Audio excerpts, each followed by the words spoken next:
um, Ini bab hadis-hadis berhubung dengan azal. Imam Abu Daud dengan sanadnya meriwayatkan daripada Abi Sa'id, kata beliau, disebutkan perkara itu di hadapan Nabi SAW. Maksud beliau ialah azal. Nabi SAW bersabda, kenapa seseorang daripada kamu hendak melakukannya? Nabi SAW tidak bersabda, jangan seseorang daripada kamu melakukannya, kerana sesungguhnya tidak ada satu manusia pun, satu kehidupan pun yang dijadikan oleh Allah melainkan Allah menjadikannya. Abu Daud berkata Qaza'ah, salah seorang perawi di dalam isnad ini ialah Maula Ziyad. Imam Abu Daud dengan sanad yang meriwayatkan daripada Abi Sa'id Al-Khudri bahawa ada seorang lelaki berkata, wahai Rasulullah, sesungguhnya saya mempunyai hamba, saya perempuan, saya melakukan azal dengannya. Saya tidak suka dia mengandung, tetapi saya mahu apa yang saya hendak, apa yang dikehendaki lelaki.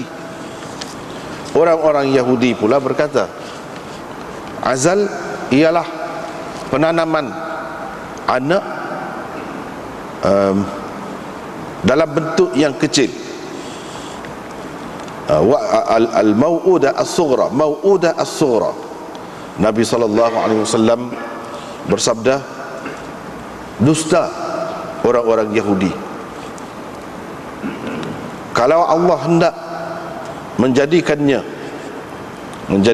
anak itu, engkau tidak mampu mengalihkannya, memalingkannya.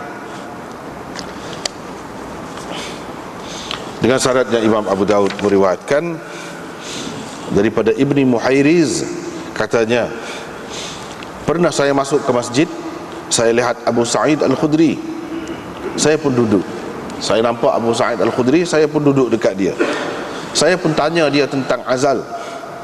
Abu Sa'id menjawab, dia kata, kami pernah keluar bersama Rasulullah SAW dalam suatu peperangan Bani Mustaliq. Kemudian kami mendapat beberapa orang hamba, beberapa orang tawanan perang dari kalangan orang-orang Arab. Ini perempuan-perempuan tawanan dari kalangan orang-orang Arab.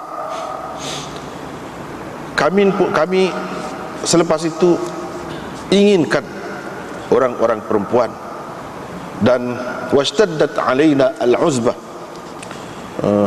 keadaan berpisah dengan isteri-isteri itu terasa sukar kepada kami. Wa ahbabna al-fida, tetapi kami mahukan duit, kami mahukan duit. Maka kami hendak melakukan azal. Kemudian kami kata,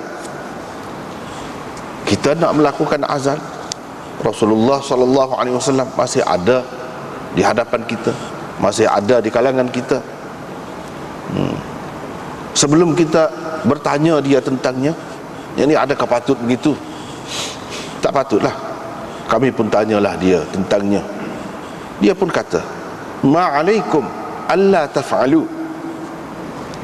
Apa salahnya kalau kamu tidak melakukan? Kerana tidak ada satu pun nyawa, tidak ada satu pun manusia yang wujud hingga ke hari kiamat, melainkan dia akan wujud juga, dia akan ada juga. Dengan sanadnya Imam Abu Daud meriwayatkan daripada Jabir, katanya ada seorang lelaki Ansar pergi bertemu dengan Rasulullah SAW. Dia kata, saya ada seorang hamba perempuan, saya selalulah pergi kepadanya, tetapi saya tidak suka dia mengandung. Maka Rasulullah SAW bersabda, kamu lakukanlah azal. terhadap dia tu, kalau kamu nak. Kerana apa yang ditakdirkan untuknya akan datang juga. Yani anak yang ditakdirkan untuknya akan datang juga. Qala, kata perawi, tidak lama selepas itu orang itu datang kembali. Dia pun kata, hamba yang saya maksudkan itu telah pun mengandung. Nabi SAW bersabda, kan aku sudah katakan kepadamu, anak yang ditakdirkan untuknya akan datang juga. Bab ma yukrahu min dzikrir rajul ma yakun min isabati ahli. Ini bab larangan menyebutkan apa yang seseorang lakukan terhadap isterinya atau dengan isterinya. Dengan sanadnya Imam Abu Dawud meriwayatkan daripada Abi Nadrah, dia kata seorang syekh daripada Tufawah menceritakan kepadaku, katanya, pernah saya menjadi tetamu kepada Abu Hurairah di Madinah. Tidak pernah saya lihat seorang pun dari kalangan sahabat Nabi SAW lebih mengambil berat, lebih bersungguh-sungguh menjaga tetamunya, dan lebih melayan tetamu daripadanya, lebih kuat melayan tetamu daripadanya. Itu yang pertama. Satu, tidak pernah saya lihat seorang pun dari kalangan sahabat Nabi SAW asyadda. Dalam kitab kita ni, kalau ada kitab yang serupa anda pakai ni lah, dia macam tulis Hamzah, alif, mim, sal, dal gitu. Itu silap lah, silap cetak. Yang sebetulnya tak ada mim itu, dan itu bukan sa tetapi shin, asyadda, gitu sepatutnya.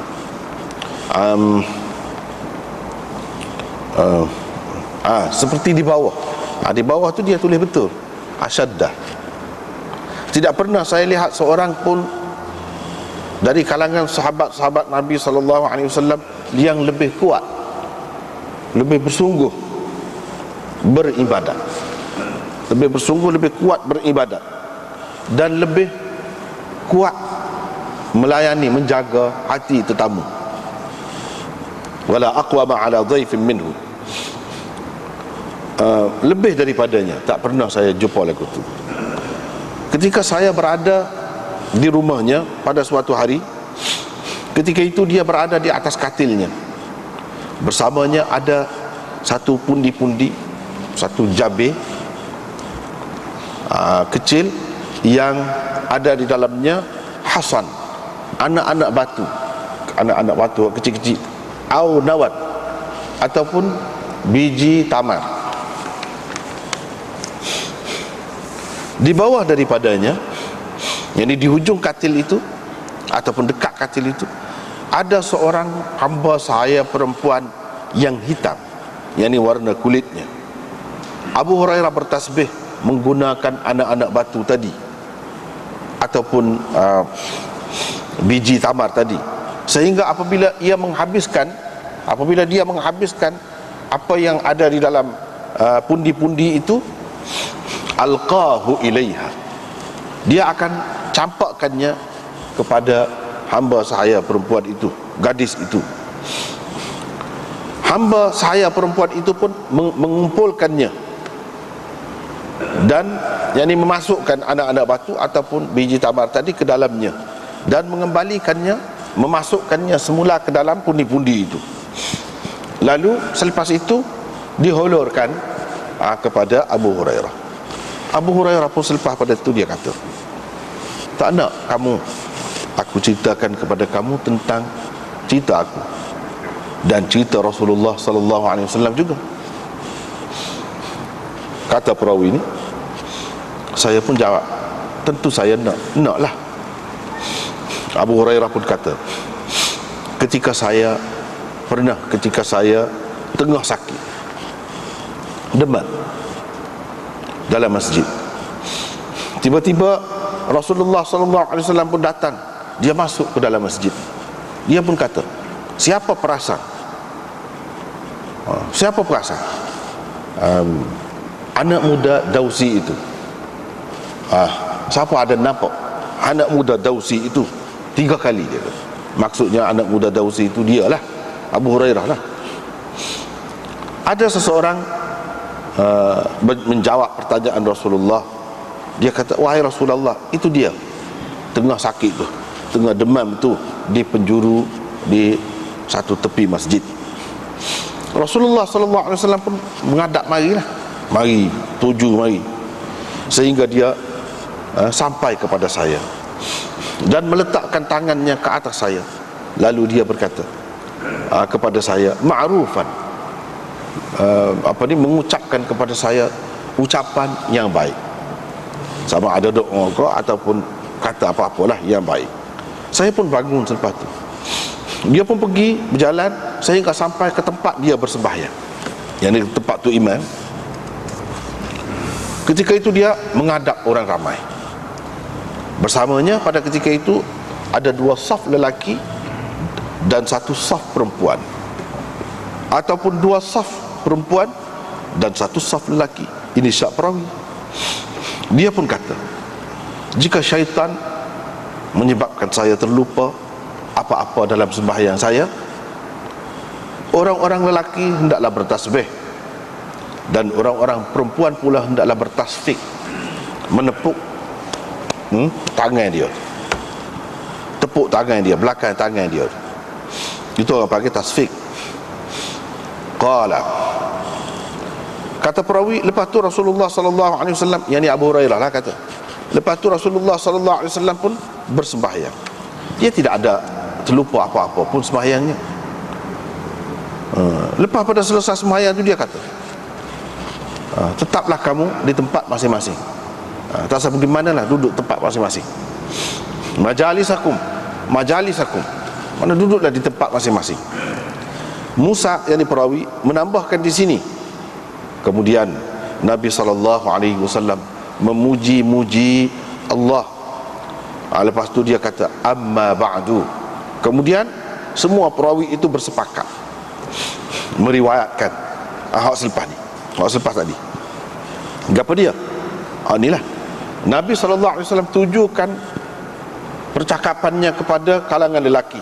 Katanya, hal minkum ar-rajul, adakah di kalangan kamu seseorang, orang ataupun orang yang bila dia mendatangi ahlinya, yakni dia bersetubuh dengan isterinya dengan menutup pintunya, menutup kain lansirnya, dan berlindung dengan perlindungan Allah, penutup daripada Allah, adakah dia buat begitu? Semua jawab, ya, buat gitulah. Nabi SAW tanya lagi. Lepas itu kata lagi, lepas itu dia duduk berkata, bercerita, aku buat begini, aku buat begini. Adakah dia buat lagu tu? Semua diam. Kata perawi, diam semua. Bila Nabi SAW kata gitu, dia diam. Qala, kata perawi, lepas tu Nabi SAW tuju pula kata-kata dia kepada perempuan. Dia menghadap perempuan pula. Lalu bertanya, adakah sesiapa di antara kamu yang bercerita? Yang ni cerita royak pula ke orang. Diam belaka, senyap belaka. Tiba-tiba ada seorang gadis berlutut. Dia duduk dengan di atas satu lutut dia, satu lagi dia berdiri, pasal dia nak suruh nampak tinggi sikit. Dia tidak duduk seperti tayak itulah, ataupun orang kita panggil tidak duduk tipu, tetapi dia macam nak bangun gitu. Sebelah lutut dia letak di atas lantai, sebelah lagi bangun. Dia nak suruh Rasulullah nampak lah, macam dia nak kata sesuatu. Wa tatawalat, dan dia cuba meninggikan dirinya kepada Rasulullah SAW, supaya Rasulullah nampak dia dan dengar kata-katanya ataupun percakapannya. Dia kata, wahai Rasulullah, mereka memang bercerita, lelaki pun bercerita, perempuan pun bercerita. Maka Rasulullah SAW bersabda, Kamu tahukah apa perbandingannya orang yang melakukan seperti itu, perbuatan seperti itu? Rasulullah SAW meneruskan kata-katanya, sabdanya, sesungguhnya perbandingan orang-orang yang buat begitu seperti syaitan betina yang bertemu dengan syaitan jantan di tengah jalan. Dia pun memuaskan hajat, melepaskan hajatnya, yakni memuaskan nafsunya, dalam keadaan semua orang nampak. Dalam keadaan semua orang nampak. Lagu itulah perbandingannya, support itulah. Ketahuilah, sesungguhnya air wangi lelaki ialah yang baunya kuat, nyata, tetapi warnanya tidak nyata. Ketahuilah, air wangi perempuan ialah yang nyata, warnanya, tetapi baunya tidak nyata, tidak kuat. Abu Daud berkata, dari sini saya hafal hadis ini daripada Muammal dan Musa. Ketahuilah atau ingat, jangan sekali-kali seseorang lelaki berada dekat orang lelaki yang lain. Yakni maksud beliaunya, maksud Nabi SAW dalam keadaan bertelanjang, ataupun dalam keadaan terdedah auratnya. Dan jangan pula seseorang perempuan berada dekat seorang perempuan begitu, dalam begitu keadaannya, kecuali kepada anak ataupun ayah. Beliau menyebutkan yang ketiga, tapi saya terlupa. Yang ketiga itu ada dalam hadis Musaddad, tetapi saya tidak ingat dengan baiklah. Kata Musa, haddatsana Hammad 'anil Jurairi 'an Abi Nadrah 'anil Tufawi. Sekat tu kita tengok semula. Bab ma jaa fil azl atau azal. Ini bab hadis-hadis berhubung dengan azal.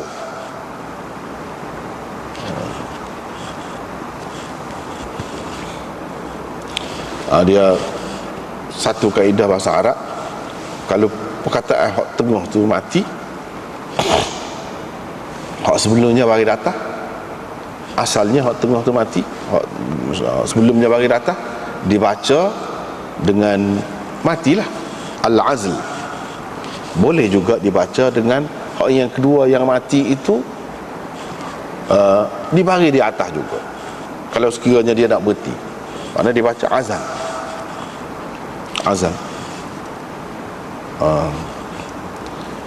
Kalau hak sebelum hak mati tu bagi bawah, hak mati tu dibagi bawah juga, hak mati tu bagi bawah juga, boleh dibaca begitu.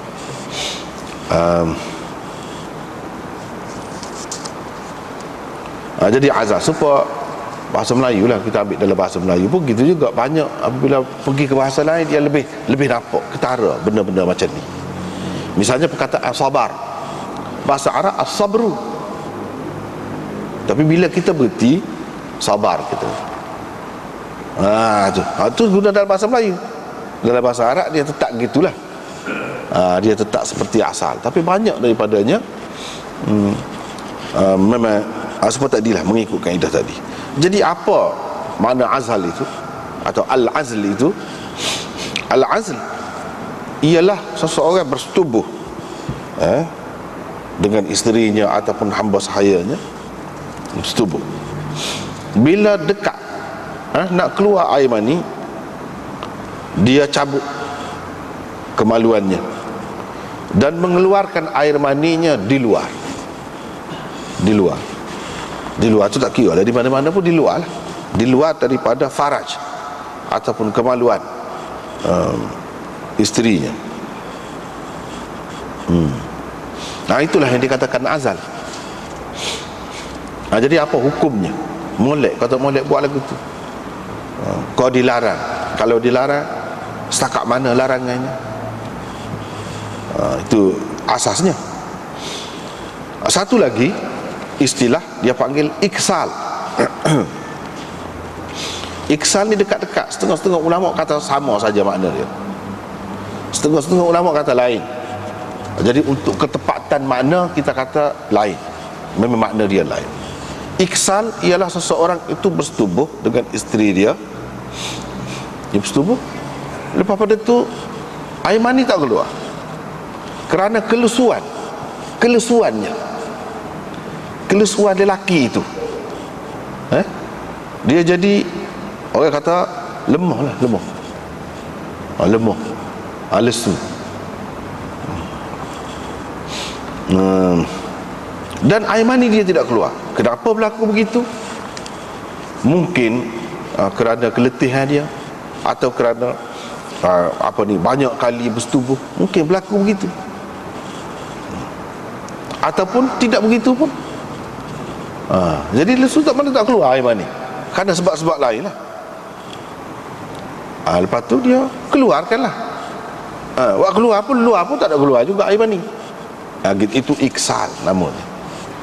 Satu azal, satu lagi iksal.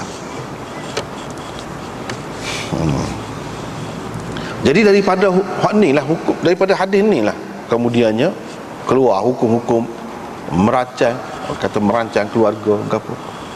Tidak buat keluar tapi makan ubat. Tidak buat keluar tapi pakai alat-alat tertentu, supaya air mani itu tidak masuk ke dalam rahim dan melekat dalam rahim, supaya tidak begitu. Sebab apa? Tak say anak ke atau apa-apa sebab lah, tak kira. Macam-macam sebab. Ni dia pecahan masalah dia di bawah ni. Inilah asas dia, asas hadisnya. Jadi orang kata boleh, kata boleh ke, dia sini lah, sekitar ni.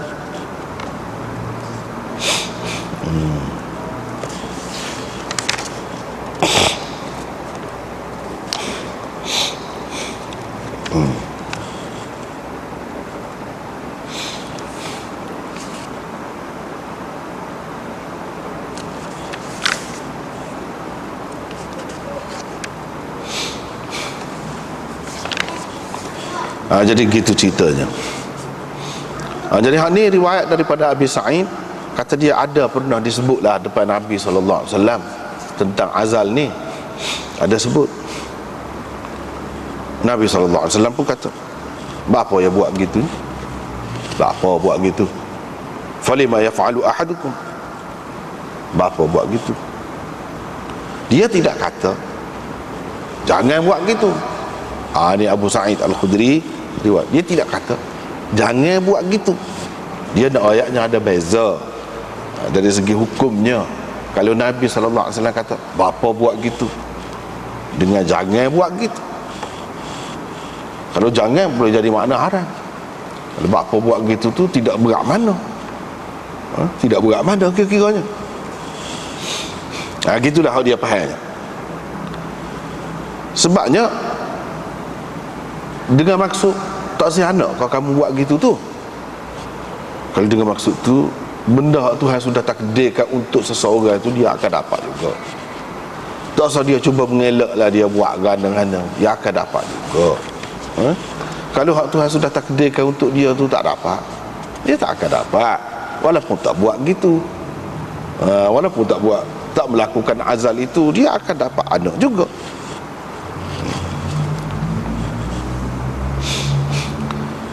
Jadi hak berlaku dapat anak tidak dapat anak ni kehendak Allah. Kehendak Allah. Kehendak kita hanya kita memilih sebab saja. Tetapi tidak semesti hak kita hendak tu kita dapat. Kita nak anak, Tuhan tidak nak. Selama mana kita boleh tengok kan? Hak kita nak, orang tu nak, Tuhan tidak nak. Tak boleh. Ataupun kita nak, Tuhan tak nak. Bukan tak nak sama, tak nak lagi. Dia tak akan berlaku lagi. Ikutlah apa sebab pun, lepas pada tu kita ikhtiar dapat. Ada kalanya ikhtiar habis ikhtiar tak dapat juga. Hak tu kita kata Tuhan tak nak sampai kesuk lagi. Gitulah. Kita nak pakai kesuk juga, tak boleh. Gitu.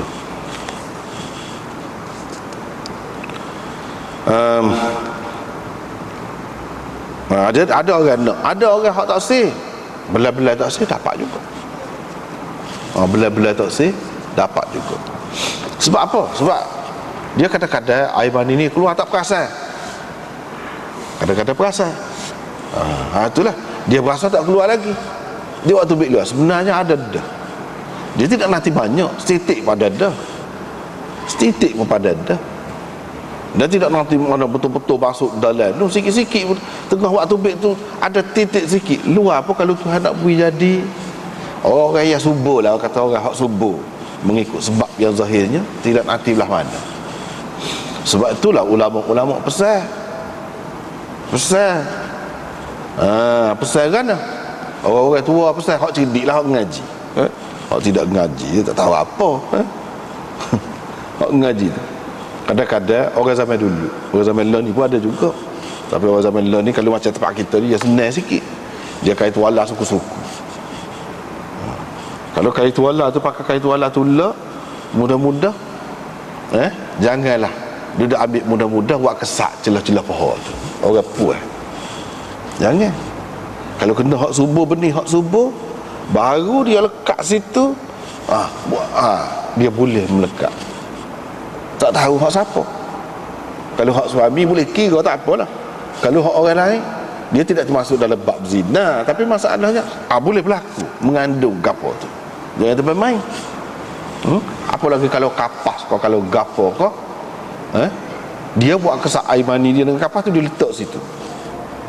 Dia hak ni pula mari dia nak lap kemaluan dia. Tahu-tahu dia mudah. Kalau kena hak subur lah. Jadi mesti kena beringat benda-benda yang seumpama ini, kena beringat. Kalau kita kata orang lelaki dia kesak dengan tuala wanita, dia kesak dengan tuala wanita tu, apa yang kita kata kesak dengan hak tu pula, bukan dengan kain tuala. Boleh dia tak ada arah saja dia biasa perangai orang jenis caduh, jenis koksi, dia boleh belakang. Ada kau tu, dia ambil kau tu buat sapu, ada sapu tangan ikut serak dia. Ya kawan ni nak pakai. Jadi tapi biasanya orang pakai tu ketika mari kotor tu dia tak lekat lah kira-kiranya. Tapi kalau ada maksud lain dia pakai tu, dia ada penyakit lain, dia ada keputihan apa keluar tu bukan dia pakai juga, dia boleh lekat tu. Jangan tebal main buat mudah-mudah kau ni. Mudah-mudah tak boleh. Jadi orang lelaki pun kena faham, hak perempuan pun kena faham. Hak semoleknya kawal lah, jaga benda-benda lagu tu. Jangan duduk ikut serok. Jangan duduk ikut serok. Kena simpan molek benda-benda lagu tu. Takut apa? Takut jadi benda-benda yang tidak diingini berlaku lah. Wah kata pula, ni dia berzina dah ni, tentu dah berzina. Kalau tidak dia mengandung jadi buting lah ke mana? Dia pun tak tahu apa-apa, dia tak ingat apa cerita. Dia tak ingat, dia tak faham tadi lah. Benda ni boleh berlaku. Jadi tak ada pasal pula orang duduk dia berzina. Dia tidak berzina, malulah. Padahalnya benda lagu ni boleh berlaku.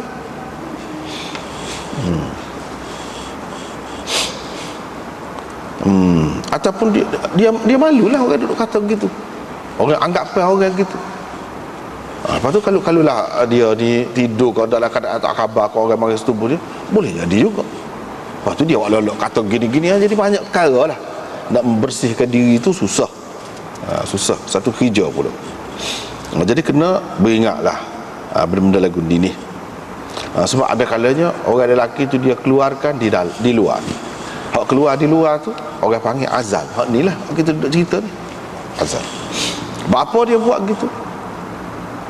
Biasanya umumnya kerana tak sering mengandung.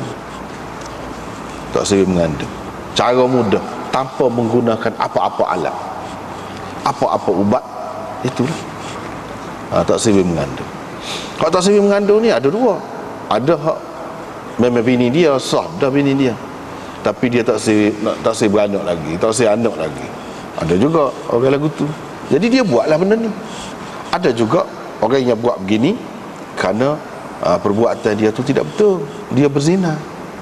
Dia tak sering melekat anak, orang kata lekat perut, dia buatlah gitu. Tapi perbuatan ni molek ke tidak? Kalau dengan isteri, kita akan jumpa akan datang. Ramai di antara ulama kata tak boleh buat lagu tanpa izin isteri. Kalau isteri itu merdeka, orang merdeka tak boleh buat. Tak boleh suka-suka hati buat gitu. Sebab apa? Itu rezeki Tuhan. Rezeki Tuhan. Dan satu, yang keduanya, dia kalau buat keluar di luar, dia tidak seistimewa ataupun selazat kalau buat keluar di dalam. Itu Tuhan buat gitu. Jadi kemuncaknya duduk di situ. Kalau dia buat di luar, tak ada kenikmatan. Orang kata persetubuhan itu kemuncak dia, tak sampai ke kemuncak dia. Jadi benda-benda ni kena faham lah ni, apa ni pengajian kita ni. Moga siapa bab dia kena sebut lah. Benda-benda lagu ni tak saya sebut tak boleh, jadi tak reti pula. Kena sebut lah. Tapi jangan benda-benda lagu ni kena beringat lah. Jangan dibuat di tempat-tempat yang memang diharamkan. Ini pengajian ni untuk halal, hak cara halal. Hak haram tak boleh buat lagu mana-mana pun tak boleh. Dosa tak mengandung, tak apa, itu pada pandangan manusia. Di sisi Allah dosa sepatutnya.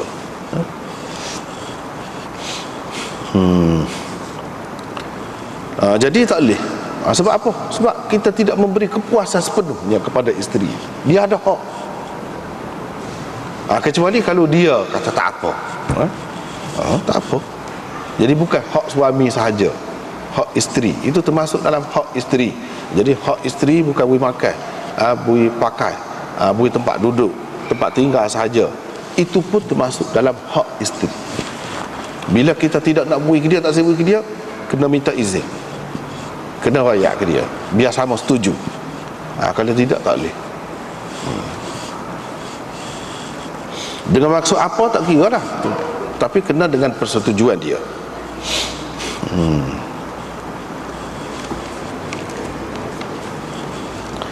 Seterusnya riwayat daripada Abi Sa'id lagi Al-Khudri, dia kata ada seorang lelaki kata dia ada hamba sahaya perempuan. Ni zaman dulu hamba sahaya perempuan ada, zaman sekarang dia tak ada. Kalau zaman sekarang ni kita kata isteri lah, kita kata isteri lah. Tapi ada juga dalam setengah-setengah kitab dia kata ada lagi setengah-setengah negeri ni pakai hamba.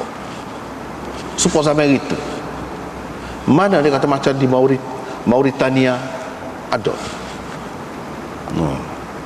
Tapi ulama-ulama mengatakan kalau ada betul, makna dia ni turun-temurun daripada hak dulu lagi,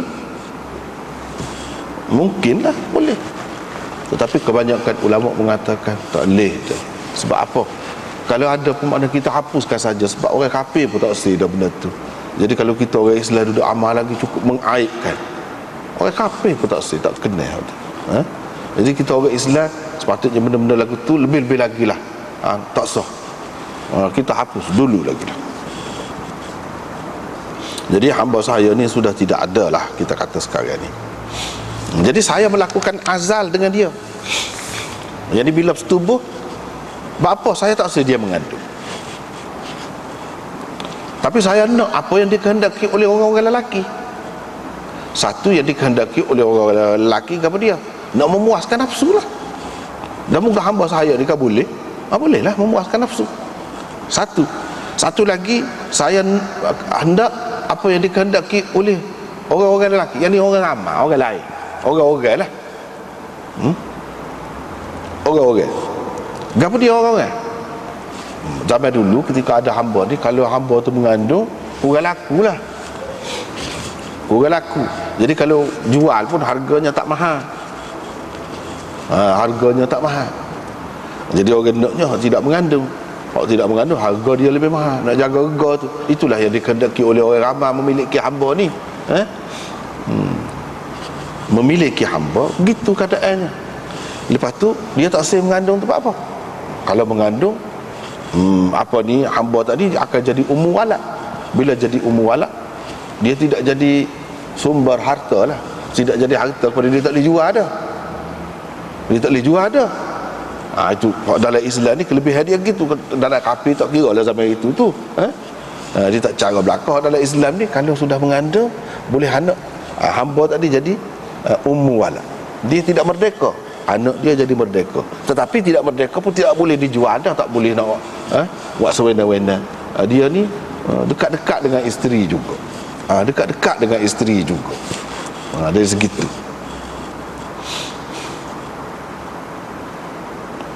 Itulah tujuan melakukan azal terhadap hamba saya ni.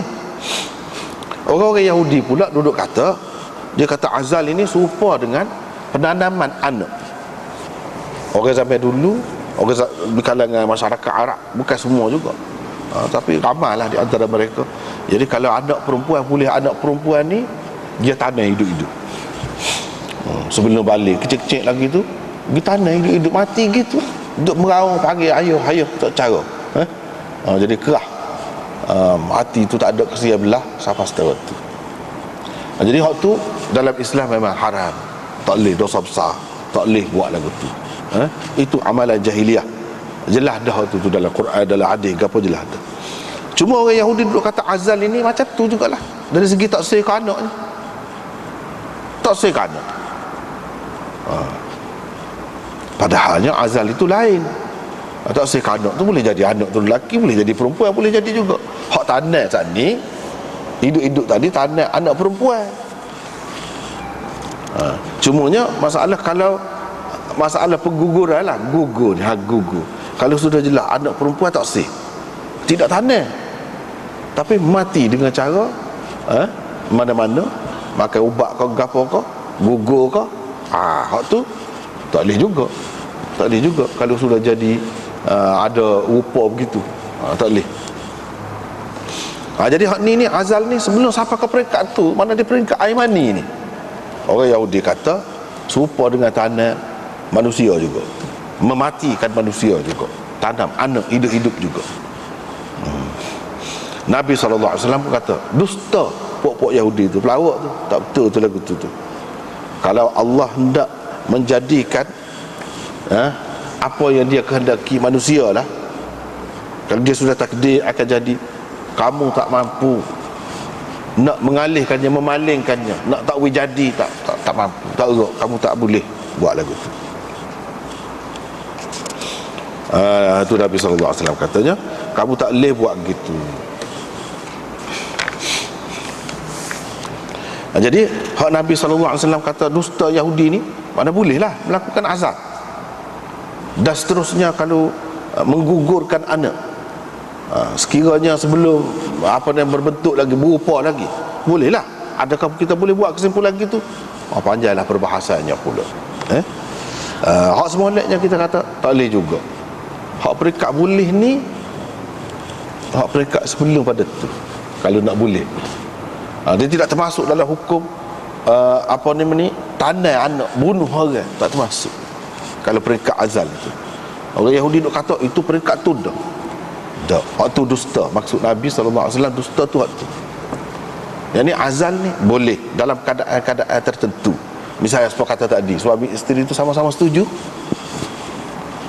Kalau sama setuju, sebab dia tidak jadi anak lagi. Tidak jadi anak lagi. Kalau kita kata menyebabkan keluar tu jadi mati benih manusia, maka banyak benar lah orang duduk mimpi saja tu, mana orang nak kawan. Jadi apakah maksud dia bunuh anak dia? Tak sampai ke situ, tak sampai ke situ. Begitu juga dengan orang yang misalnya melakukan sesuatu perbuatan untuk mengeluarkan air mani dia, boleh juga berlaku. Jadi apakah itu bermakna bunuh anak? Kita nak hukum sampai ke peringkat tu, tak boleh lagi. Walaupun perbuatan itu tak molek, suku tu nak sampai setara ni kau, sebab orang Yahudi kata tak sampai ke situ, tak sampai ke situ. Satu, hak maksud Nabi SAW kata dusta. Yang kedua, boleh jadi juga hak maksud Nabi SAW kata dusta tu, dia mendustakan pendapat ataupun pahaman orang Yahudi kalau melakukan azal mesti tak dapat anak. Tidak mesti begitu.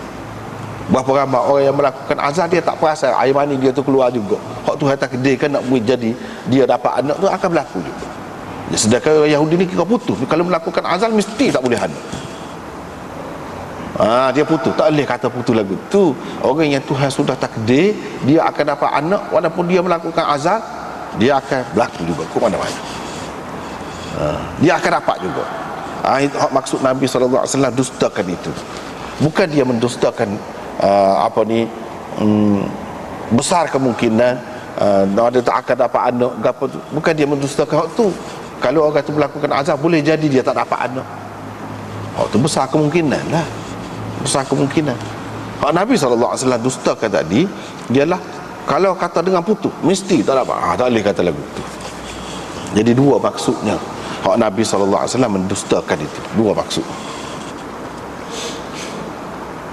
Satu maksud yang pertama hak tu lebih molek, iaitu dia anggap betul-betul supaya tanah anak hidup-hidup. Dia anggap hak ni cuma surah kecil lah, orang tak nampak. Supaya gini lah, supaya kita kata syirik lah. Syirik khafi dengan syirik hak besar, hak sebenar. Dia buat serupa. Mana boleh serupa? Tak serupa. Syirik khafi. Walaupun tak molek juga. Memang tak molek tu memang tak molek. Nabi SAW bukan kata molek buat lagu tu, menganjurkan, tidak. Cuma tidak serupa, tidak sama. Macam syirik khafi ni, kita bergantung sangatlah kepada benda hak zahir, tidak bergantung kepada Allah SWT, hati kita tu. Tapi kalau tanya, Allah ke yang menyembuhkan kamu? Allah. Tapi dari segi perbuatan tu, gomo tu, macamlah ubat tu, macamlah doktor tu, yang menyembuhkan, yang menentukan sihat sakitnya sepenuhnya. Itu syirik khafi lah tu. Bukan sembah doktor, bukan sembah ubat, tapi duduk anggap gitu, anggap pad. Tidak kata ada keyakinan kita dengan Tuhan. Bahkan terlalu percaya sangat, terlalu percaya sangat kepada ubat tu. Hak tu tak boleh. Hak tu tak boleh. Itulah yang dikatakan syirik khafi. Ataupun kalau sakit kak, dia mati lah, kita tidak percaya kepada Tuhan. Dia rasa sakit tu tak mungkin dah boleh sembuh, padahal Tuhan boleh buat belaka. Itu syirik tu. Syirik khafi, bukan syirik hak sebenar. Supaya juga hak ni, hak ni kita tak boleh nak kata supaya hak sebenar. Walaupun kita kata kecil, kecil. Orang Yahudi pun dia kata hak kecil lah, bukan hak sebenar tu. Tapi Nabi SAW tak setuju. Tidak lagu tu lah keadaannya.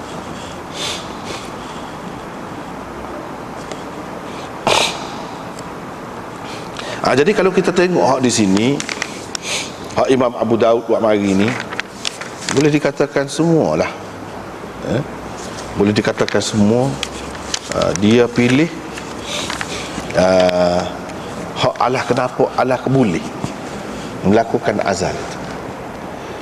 Sedangkan kalau kita tengok ada lagi hadis yang lain yang zahirnya menunjukkan Nabi tak bui, tak kena. Hak sini ni walaupun tidak kena tu memang nampak tak kena, tidaklah dia menggalakkan, tapi sekurang-kurangnya boleh. Tak apalah. Tidak makruh, kau tidak sampai ke peringkat tu, boleh, harus. Tapi ada lagi dalam hadis yang lain yang menunjukkan macam kalau tidak haram pun makruh, sekurang-kurangnya tak molek lah. Nabi tidak kena, tidak bagi pilihan lah, seperti hadis yang akhir tu, kamu melakukan azal lah, kamu azal lah kalau kamu nak. Jadi macam bagi pilihan situ. Sedangkan dalam riwayat yang lain ada menyebutkan, menampakkan macam tak boleh, dia tak kena, boleh jadi sampai ke peringkat haram lah. Bahkan hadis itu ada dalam Muslim, tapi Imam Abu Daud tak mari. Sini kita nampak, inilah caranya. Kita nampak Imam Abu Daud ni lebih cenderung ke situ, lebih cenderung kepada harus. Padahal hadis hak sahih, hak tu ada, dia tak mari. Ataupun hak sama taraf dengan ni ada, dia tak mari.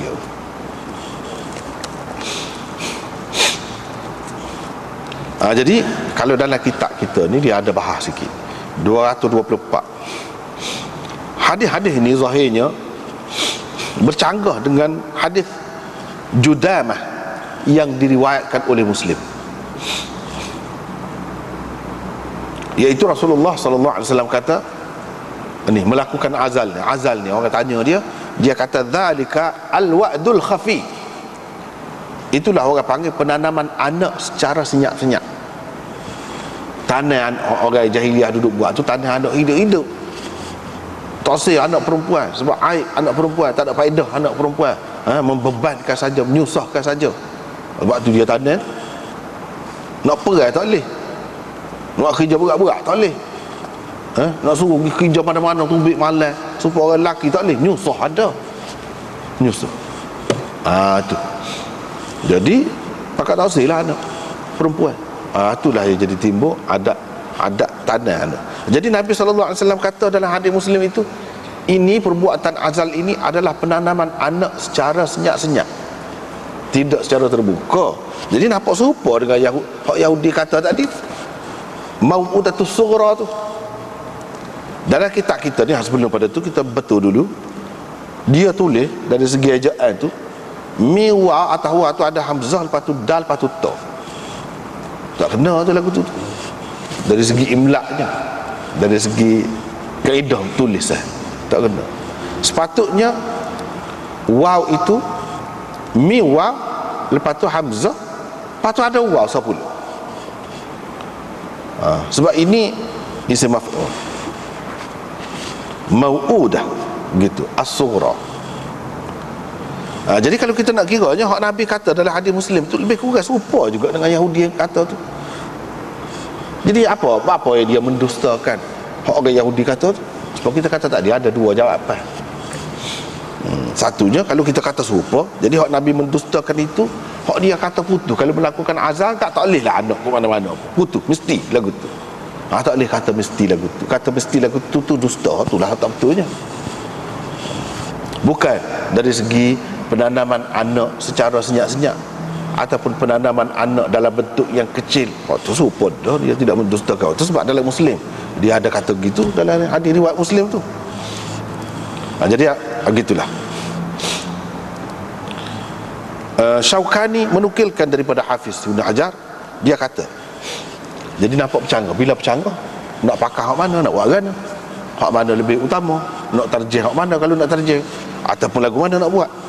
Hafiz Ibn Hajar kata ada ulama cuba menjamakkan hadis ini, dia pakai kedua hadis ni. Dia kata hak larang tu bukan larang dengan makna haram. Hak dia kata al-wa'dul khafid bukan dengan makna haram, tapi dengan makna tanzih, dengan makna larangan itu, larangan daripada melakukan azal itu, dengan makna hak lebih moleknya tak sah melakukan azal lah, lebih molek. Ini cara yang dipilih oleh Imam Baihaqi. Imam Baihaqi kata kedua-dua hadis itu boleh pakai. Hak larang itu dengan maksud tak comel, tak molek, tak sebuah lah lagu tu. Ada juga orang yang mendhaifkan hadis Judamah hak dalam Muslim itu, sebab bercanggah dengan hadis hak menunjukkan boleh ni, hak menunjukkan boleh lebih banyak, lebih banyak. Jadi kata dia hak ni dhaif. Tapi Hafiz Ibn Hajar kata tak boleh lagu tu kita kata dhaif lagu tu, dengan sangka-sangka begitu, kerana hak ni lebih banyak sanadnya. Sebab apa? Hak tu sahih, memang ada dalam Sahih Muslim, tak apa syak lagi. Dan jamak boleh, masih ada jalan lagi kita nak jamak hadis ni, kata dia. Itu yang pertama. Yang kedua dah tadi. Yang ketiga, orang yang mendakwa itu mansukh. Mana hadis Judamah hak dalam Muslim, hak kata zalikal wa'dul khafi itu, yang menunjukkan Nabi SAW larang, dia kata itu sudah mansukh. Tapi pendapat itu ditolak juga oleh ulama. Sebab dia kata nak kata mansukh, dia kena tahu tarikh dia, hak mana dulu, hak mana kemudian. Biar pasti kita tahu hak hadis Judamah itu dulu, hak ni kemudian, barulah kita boleh kata mansukh. Kalau nak kata pun, itu pun tak boleh kata selalu ikut serah gitu, tak boleh. Yang keempat, ini mengikut Imam Tahawi. Imam Tahawi kata boleh jadi juga hadis Judamah itu sesuai dengan hak Nabi SAW kata hak peringkat awal, kata dia. Iaitu Nabi SAW dalam banyak perkara, kalau tidak ada wahyu turun, tidak ada gapa-gapa, dia akan buat sesuai dengan amalan ahli kitab. Dia suruh serupa dengan hak ahli kitab buat. Jadi ahli kitab memang larang tak bui. Sebab ni dia kata mau'udatus sughra. Ni Yahudi ahli kitab kan. Lepas pada tu Allah Subhanahu Wa Taala bagi tahu hukumnya kepada Rasulullah sallallahu alaihi wasallam bahawa tidak lagu tu, bahkan boleh. Itulah hak Nabi sallallahu alaihi wasallam mendustakan orang Yahudi ni. Hak dia duk kata dulu, mana tak betul, tak betul lah. Ni dia tahu kemudian. Tetapi Ibnu Rushd dan Ibnu Al-Arabi membantah, tak boleh lah kata lagu tu. Mana Nabi buat dulu, dia suruh, dia benarkan, itu semata-mata mengikut Yahudi. Lepas tu hak tu salah. Lepas tu dia mendustakan pula. Takkan lagu tu. Kalau dia suruh atau dia benarkan, kira-kiranya tidak salah lah waktu tu. Kalau tidak salah, apa dia mendustakan pula? Tak kena lah. Mana tak boleh pilih jalan tu, kata dia. Tak boleh kata gitu. Sebabnya Nabi SAW tidak mengharamkan sesuatu semata-mata kerana mengikut orang Yahudi. Orang Yahudi kata haram, dia kata haram juga. Dah tak bagi wahyu lagi. Tidak lagu tu caranya. Yang kelimanya, ada juga orang yang menterjehkan hadis Judamah tu daripada hadis ni, daripada hadis Abu Sa'id ini. Dia terjehkan hak tu. Hak tu lebih kuat lagi. Sebab apa? Hak ni ada dalam ni Abu Daud, hak tu ada dalam Muslim. Mana tinggi Muslim dengan Abu Daud. Jadi dia terjehkan hak tu.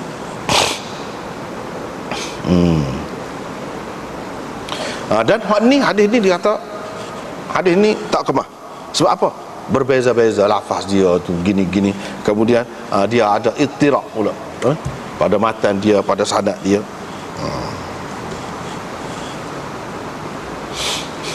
Tapi hak ni pun tidak dipersetujui juga. Hafiz Ibn Hajar kata pendapat ni pun ditolak juga. Kita tak boleh kata hadis ni semata-mata atas dasar gitu, tak boleh. Ni hak ni pun sahih juga, tu pun sahih juga, dia kata. Jadi hak semua nak pakai kedua lah. Pakai kedua. Pasal boleh jamu. Ibnu Hazm menterjehkan kita nak amal dengan amal hadis Judamah dalam Muslim tu. Lebih kuat tu, kata dia.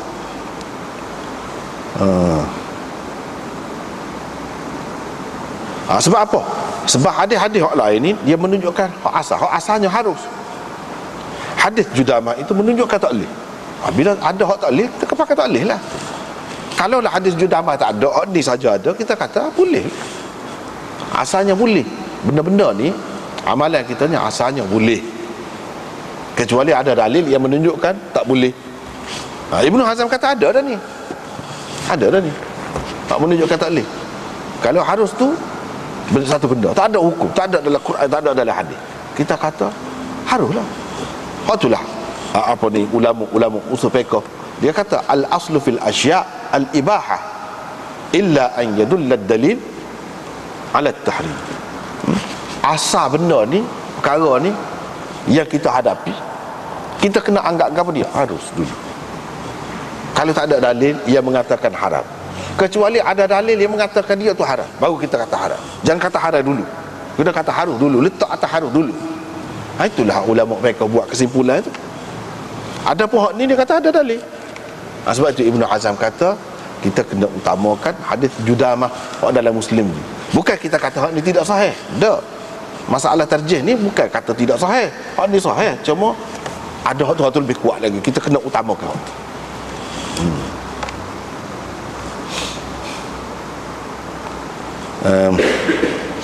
Lepas tu dia kata orang yang mendakwa bahawa hak harus ni kemudian, dia kena buat mari dalil. Tak boleh kata begitu saja. Tak boleh kata begitu saja. Lepas pada tu ada pihak ulama yang kritik pula. Dia kata hadis Judamah itu tidak jelas menunjukkan larang. Tak jelas menunjukkan larang. Sebab kalau Nabi sebut itu adalah wa'dul khafi, tidak berarti dia ni betul-betul haram, supaya penanaman anak betul-betul hidup tu. Sebab ini termasuk dalam bab tashbih. Bab tashbih ni dia tidak semesti serupa dari semua sudut. Dalam setengah-setengah sudut tu pun serupa tak apa dah. Ini termasuk dalam bab tashbih. Itu adalah penanaman anak secara senyap-senyap. Yang ni serupa penanaman anak secara senyap-senyap, serupa. Dari segi serupa tu. Sebab kita kata dia tu serupa dengan ular, ataupun dia tu ular tu beringat segi ular tu ular. Jadi kita kata gitu dalam bab tasbih. Bab tasbih ni kita buat perumpamaan, perbandingan dia tu serupa ular. Bukan makna bila kita kata orang tu serupa ular, dia betul-betul serupa ular dari semua sudut. Ini termasuk dalam kaedah tasbih. Hanya ada dari satu sudut saja, tak apa dah. Dari sudut belik, menipu tu, putar belik dia tu. Tu dia katakan ular tu. Sebab ularnya lebih nyata sifat tu pada dia tu, belik tu. Dan dia belik, payahlah nak lepasnya. Begitu. Dari sudut tu, bukan dia betul-betul serupa ular, bukan dia makan tikus serupa ular, dan dalam sudut lain dah tak ada serupa tu, serupa juga sini. Jadi dengan sebab itu kita tak boleh pakar betul-betul serupa. Gitulah.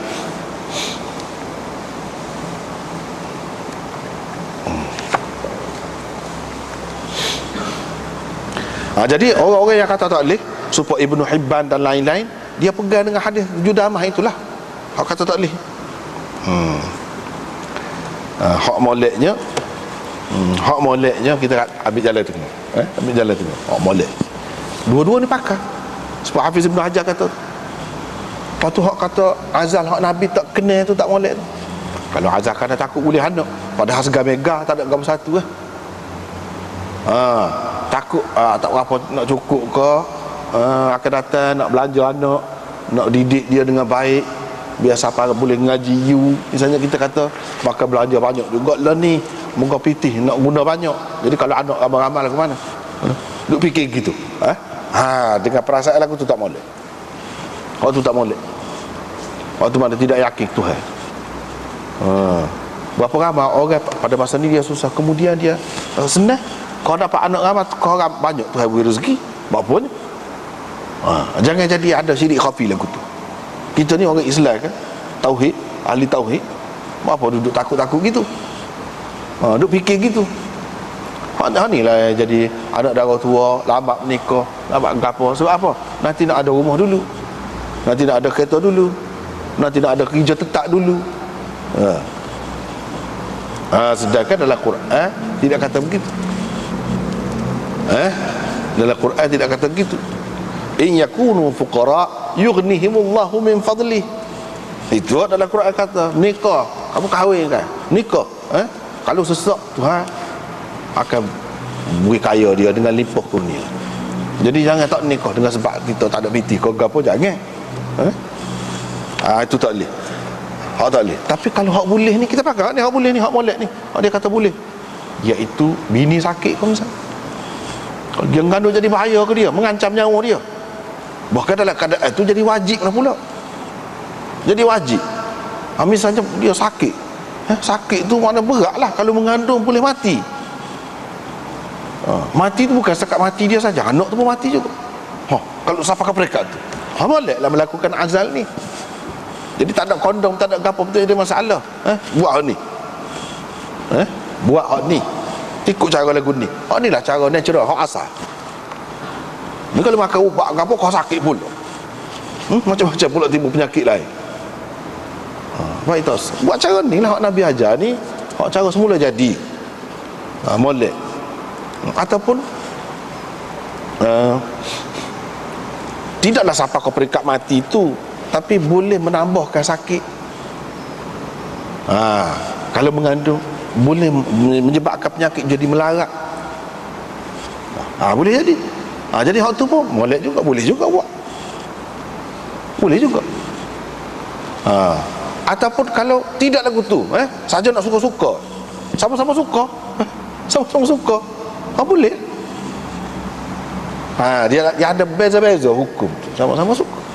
Bukan kata tidak percaya kepada Tuhan, bukan kata tak ada gapo-gapo, saja-saja. Nak pesing, nak tukar pesing, nak alih pesing, macam-macam orang ni. Jadi boleh. Tak ada gapo. Jadi kita pilih jalan itulah hak sebaik-baiknya. Jadi pakai belakang hadis tu. Kata tak boleh tu, tak adalah, ada beberapa keadaan tu. Ada beberapa keadaan tu. Tapi seperti anda sudah sebut sama dah, iaitu kita kena ingat benda ni benda rezeki. Rezeki. Kita tidak tahu kita lepas luar tu. Kalaulah kita ni tak menikah lah cerita, kita nak rana, dan mimpi keluar dalam air mani tu, tak ada apalah, rugi dah lah, tak ada saja. Tapi kalau kita dah ada bini, ada tempat dah tu, payah dapat anak lah. Kita tidak tahu. Hak mula-mula tu takut tu nak bui hak tua sangat. Bawa untung kepada kita. Kita mana tahu. Ya kita buat saja tu. Apa buat saja ni, dah ada tempat dah, kita kata. Takut-takut gitu. Lepas tu kita dah lepas luar. Takut hak tu hak nak boleh jadinya, nak lekatnya. Hak kemudian tu tidak lekat, kita tak tahu juga. Kita tak tahu juga. Sebab macam-macam kemungkinan dalam hidup ni boleh berlaku. Kita buat kerja sana sini, kena accident. Tak boleh dah lah anak. Tak boleh anak. Susah. Dulu kita duduk main-main. Padahal kita sudah ada bini dah, kita main-main. Macam kita, itulah orang panggil rancang keluarga tu, rancang tu. Setakat mana kita boleh rancang? Gapo dia sangat yang kita tahu. Yang kita tahu dari segi perkiraan FPT je lah. Kalau anak tu ada 10, kita ada 1000, kita boleh bui anak 100 orang. Tapi kalau kita ada anak 2, kita boleh bui 500. Mewah ke dia? Kita nak fikir hak tu je. Manusia si bodoh ni. Tak fikir dari sudut lain tu, kemungkinan tu. Sepatutnya kena fikir hak tu. Tapi dari segi asal harus tu, dalam keadaan tertentu tu kita kena terima lah. Itulah yang paling baik. Itu yang paling baik.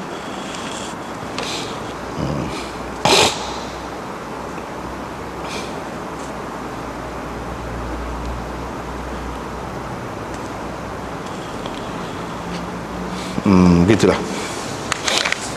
Lepas tu riwayat daripada Abu Sa'id Al-Khudri lagi. Dia kata saya pernah duduk dalam masjid ni, perawi dia Ibnu Muhairis kata saya pun nampak Abu Sa'id Al-Khudri. Saya pun pergi duduk dekat dia lah, tanya dia tentang azan. Sebab ramai orang tahu Abu Sa'id ni, dia tahu hadis ni. Jadi pakat pergi lah, jumpa dengan dia. Abu Sa'id pun rayak. Dia kata pernah kami keluar pergi perang dalam perang Banil Mustalib. Lepas tu dapat inilah tawanan-tawanan perempuan. Bila begitu sampai dulu dia tawanan tu jadi hamba sahaya lah. Itulah jadi punca jadi hamba sahaya tu. Jadi kami ni bukan pergi perang jauh kan.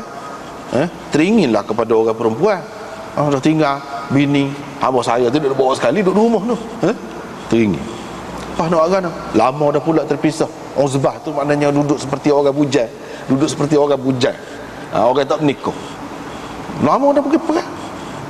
Jadi terasa beratlah kepada kami ni, ada orang perempuan pula. Apa boleh pula? Apa nak kena? Lepas tu kami pula nak pitih. Fidak tu bukan tebusan sini. Bukan dengan makna tebusan, tetapi dengan makna nak pitih lah. Pitih lagu mana? Kalau boleh jual hak tidak mengandung, boleh mahal. Kalau mengandung banyak perkara sebut tadi lah. Nak jual apa payah. Nak bersewa kat orang perut agam dia, buat perut dia apa padan dah. Tak boleh nak kerja berat-berat. Lepas tu kalau boleh anak, jadi umur walak pula. Dia tak sih anak daripada hamba ni. Walaupun anak tu jadi merdeka, dia kurang dari segi taraf dalam masyarakat tu. Kurang. Zaman itu dia jadi kurang. Boleh kita nikah dengan hamba. Orang pun apa sesak sangat pun. Dia jadi gitu. Lepas tu keturunan dia jadi keturunan tu rendah. Dari segi pandangan masyarakat, dari segi Islam tak ada gapo. Dari segi Islam tu, masyarakat ni mana dia akan berlaku juga gitu. Jadi hak moleknya cara orang merdeka lah. Jadi hamba tu banyak masalah. Cuma sekadar nak memuaskan nafsu tu Allah SWT bagi, boleh. Banyaklah hikmat-hikmatnya. Jadi bila begitu, kami pun nak azal lah, nak melakukan azal lah. Lepas tu fikir pula, pakak kata lah, patut kalau kita buat gini. Rasulullah dulu ada sekali tak tanya dia dulu. Tak patut lah. Pergi tanya Rasulullah lah. Tapi tanya lah, ma'alaikum alla taf'alu. Bapanya kalau tak buat kan? Bapanya kalau tak buat gitu? Bapa tak boleh kalau tak buat gitu. Jadi tak melakukan azal tu. Bapa yang nak melakukan azal sangat tu? Kenapa hal ni? Kenapa halnya manusia ni hak mana Tuhan sudah takdir sampai hari kiamat dia akan ada. Kamu buat lagu mana-mana pun, kalau Tuhan nak jadi. Tu. Cuma dia berkait dengan sebab musabab juga. Tu tidak nafi lah, tidak nafi waktu tu. Tapi dia nak royak dari segi akidah, segala benda yang berlaku ni berlaku dengan kehendak Allah Subhanahu Wa Taala. Kita boleh pilih sebab tu, dan sebab tu biasanya jadi. Tapi nak royak kadang-kadang hak berlaku, buat apa kita buat gini dah. Tidak, itu takdir tu kan. Nak tanam akidah takdir tu. Nak tanam akidah takdir tu.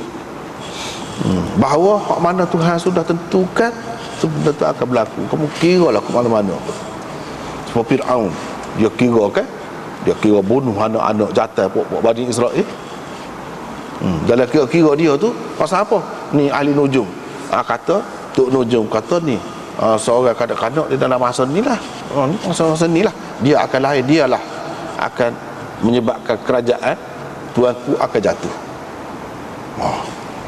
Buat Bani Israel. Dia kira. Tapi hak Tuhan nak takdir jadi kan, Tuhan royak dah. Kalau dia royak dah, lagilah tahu dah lah. Kalau dia tak royak lagi pun, hak mana-mana berlaku tu, dia tak royak kan, kita tidak tahu kan. Tak ada dalam Quran, tak ada dalam hadis royak kita akan dapat anak berapa, anak lagu mana, nama gapo, anak tu berapa umur dia pula, dia boleh lagu mana pula. Tak ada. Semua tu hak ada tu takdir Tuhan berlaku. Sebenarnya hadis ni nak tanam akidah takdir. Dia bukan nak menafikan sebab. Sebab boleh dipilih. Kita pakai kondom kau, kita pakai macam-macam lah alat tu. Orang perempuan kau pakai, orang lelaki kau, atau kita pakai ubat kau, atau kita melakukan azal kau secara semula jadi ni. Itu sebab. Sebab ni biasanya berlaku. Sebab tu orang panggil sebab. Sebab ni biasanya berlaku, tapi tidak mesti. Dia beza dengan ilat. Ilat dengan maklul. Ilat ni mesti ada maklul, mesti ada ilat. Tapi kalau musabab tidak semestinya ada. Bila ada sebab, tak mesti. Itu dia beza. Istilah, dari segi istilah.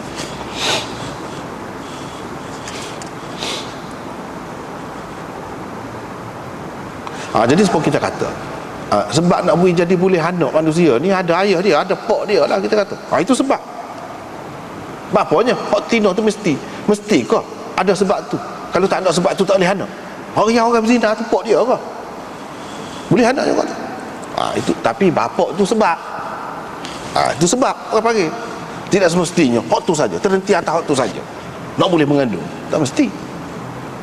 Tapi kita boleh kata sebab. Biasanya gitu. Berbeza dengan ilat. Ilat lagu lain, sebab lagu lain. Tak apalah.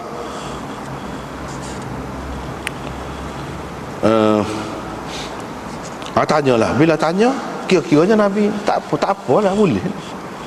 Nabi bagilah. Ini daripada hadis-hadis ni lah, ulama-ulama mengatakan kalau hamba tak apa, tak payah minta izin dia, tak payah royak ke dia, kita nak melakukan azal ni, tak payah. Suka hati kita lah kalau hamba. Itu kedudukan dia. Kalau orang merdeka perempuan tu, isteri merdeka, tak boleh lagu tu, kena minta izin dengan dia. Tapi benda tu khilaf lah. Ada juga ulama kata tak payah, tak payah dengan isteri yang merdeka, tak payah minta izin, boleh juga. Tapi bagi orang yang mengatakan itu hak dia, kena minta izin lah kalau hak dia. Ada juga yang mengatakan bukan hak dia. Ada juga yang mengatakan macam Ibnu Hazm, dia kata dia anak-anak ni bukan utama mak pak, hak lebih utama terhadap anak tu masyarakat. Kok tu pula dia pergi, kok tu pula jauh tu pergi. Tapi molek pendapat tu, mak pak memang berhak juga, lebih berhak lagi siapa? Masyarakat terhadap anak. Sebab itulah dalam Islam dia ada fardu kifayah, ada fardu ain. Banyak kalau kita perhati comel agama ni, comel agama Islam. Apa masyarakat gini, cuba kita tengok hak mana-mana jadi orang bijak, orang cerdik, orang gapo ni kan, hak lebih-lebih ni mak pak dia dapat manfaat sekat mana? Sekat dia hidup lah. Lepas tu kalau dia WPT, dia makan, dia gapo, hak dapat lebih banyak manfaatnya siapa? Masyarakat, umat Islam. Umat hak dapat. Tak caralah umat Islam kau tidak umat Islam kau, kan manfaat dia tu, faedah pemikiran dia, idea dia, ciptaan dia, rekaan dia tu Hak lebih banyak orang guna siapa? Masyarakat, orang ramai ni. Dengan sebab itu kita kena minta izin ke masyarakat. Tak nak minta izin lagu mana? Hak tak ada lagi, nak minta izin lagu mana? Boleh jadi dia kata, "Dok, saya nak." Semua orang nak. Kalau anak orang tu cerdik. Sebab apa? Faedahnya kepada masyarakat, kepada negara. Oh, besar tu aset tu. Nak tanya lagu mana? Dengan sebab itu dia kata tak boleh. Semua tak boleh. Kecuali dalam keadaan darurat benar. Melakukan azal ke, merancang keluarga ke. Wah, anda lebih kena waktu sebenarnya. Lebih kena waktu. Sebab memang nampak begitu. Dia ni hak masyarakat, hak umat. Ada orang tu hak mak pak dia pun tak boleh, tak dapat manfaat. Teruk benar. Ada orang bukan setakat bangsa dia, semua bangsa. Ada sebab Nabi kita, siapa dia milik dia, nak ke dia, nak belaka. Tidak harap saja, walaupun dia harap pun tidak harap saja, semua nak ke dia. Siapa dia dapat manfaat daripada dia? Semua orang. Bukan buat lapu saja manfaat kepada manusia. Hak Nabi SAW ajaran dia tu, idea dia, idea dia, ajaran yang dia bawa tu, hak tu besar nilainya. Membentuk masyarakat yang bahagia, masyarakat yang sempurna. Bukan senang. Nak jadi ahli politik, kau nak jadi ahli ekonomi, kau nak jadi ahli gapo-gapo pun dalam bidang masing-masing, ahli sejarah, bukan senang. Semua orang dapat. Tak dapat. Lepas tu kalau dapat, siapa dia hak dapat manfaat lebih banyak dan lebih lama? Umat. Jadi anak ni bukan hak kita. Kita ni saluran saja. Saluran. Memang kita berhak juga, tapi hak kita tu sebenarnya tak seberapa. Hak lebih lagi masyarakat. Hak tu kena faham sepatutnya. Kena faham. Jangan kita mudah-mudah buat anggap benda ni kecil, tak ada gapo. Jangan. Benda besar tu, nilai besar. Tak apalah, gitulah. Lepas tu riwayat daripada Jabir, dia kata ada seorang lelaki Ansar pergi berjumpa dengan Rasulullah SAW. Dia kata, saya ada hamba saya perempuan, saya duk pergilah dekat dia semua, atuf, bertawaf bukan mana bertawaf duk keliling hamba saya dia tu, tak, maksudnya duk pergi semua lah, bersetubuh dengan dia. Itu maksudnya. Dan moga hamba boleh kan. Tapi saya ni tak suka dia tu kalau mengandung. Saya tak say kalau dia mengandung. Dia pergi tanya Nabi SAW pun kata, mu'azzal lah. Dia sendiri ajar. Kalau munna bukan wajib. Mana dia suruh. Tapi kalau munna mu'azzal lah. Mana boleh. Tapi ini hamba. Ulama kata, dia kata gini, ni hamba. Kalau dia tidak kata kepada orang merdeka lain. Sebab apa beza hamba dengan orang merdeka? Hamba ni dia tak ada boleh pegang pitih. Dia tu sendiri orang boleh jual. Kalau dia meniaga, kau dia jahit, kau dia gapo, kau pitih tu orang upah tu, boleh ketua dia. Bukan ke dia tak boleh pegang pitih. Jadi cara kau anak. Gapo dia sendiri tu pun tak tentu. Keadaan berbeza dengan orang merdeka. Bila kata merdeka ni kan, banyaklah keistimewaan dia, kelebihan dia. Sebabnya apa yang ditakdirkan untuk perempuan itu, untuk hamba saya perempuan kamu tu, akan datang juga kepadanya. Nabi kata, kalau buat gana-gana apa, ikhtiar kamu tu sekadar ikhtiar kita manusia je. Hak tu yang takdir, hak tu akan berlaku juga. Kata perawi yang dijabir, tak lama selepas pada tu orang tu mari pula jumpa dengan Nabi. Jumpa dengan Nabi SAW. Dia pun kata, hamba saya perempuan saya tu mengandung, kata dia. Nabi SAW pun kata, aku kata dah. Hak mana hak tu yang takdir tu akan berlaku, dia akan mari ke mana-mana pun. Muazal kau tidak azal kau dah. Mana kira dia buatlah.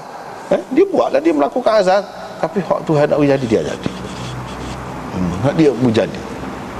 Lepas tu benda ni hamba saya mulia, hina ke apa, ini sementara saja. Dalam dunia ni pun dia habis. Tak. Ni hak mana-mana manusia ada ni dulu, kira-kira turunan dia tu ada hak hamba.